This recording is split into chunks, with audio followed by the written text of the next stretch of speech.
ഇന്നത്തെ ഒരു വീഡിയോ എൻ്റെ പ്രധാന ഹോബീസിലൊന്നായിട്ടുള്ളത് ഈ സിനിമാ നടന്മാരുടെയും നടിമാരുടെയൊക്കെ ഫോട്ടോസ്, മാരേജ് ഫോട്ടോസ്, അവർ കപ്പിൾസായിട്ടുള്ള ഫോട്ടോസൊക്കെ ഞാൻ വെട്ടി ബുക്കിൽ ഒട്ടിച്ച് വയ്ക്കുമായിരുന്നു. അപ്പം കൂടുതൽ വനിതാ മാഗസിൻ്റെ കവർ പേജ്, പിന്നെ ന്യൂസ് പേപ്പറിൽ നിന്ന് കിട്ടുന്ന ഇതൊക്കെയായിരുന്നു ഞാൻ ഒട്ടിച്ച് വയ്ക്കാറ്.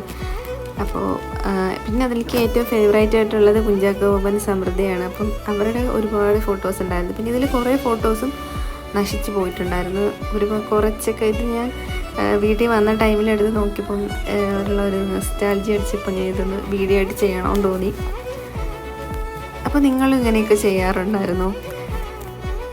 പിന്നെ ആ ടൈമിൽ നിവിൻ പോളി, നസ്രിയ നല്ലൊരു പെയറായിരുന്നു. അപ്പോൾ ഞാൻ അവരുടെ കുറച്ച് ഫോട്ടോസ് എടുത്ത്, പിന്നെ ആ ടൈമിൽ ഫഹദ് നസ്രിയ മാരേജ് ഉണ്ടായിരുന്നു, അങ്ങനെ അവരുടെ ഫോട്ടോസൊക്കെ എടുത്തിട്ടുണ്ടായിരുന്നു. പിന്നെ എൻ്റെ ഒരു ഓൾ ടൈം ഫേവറേറ്റാണ് ഇമ്രാൻ ഹാഷ്മി.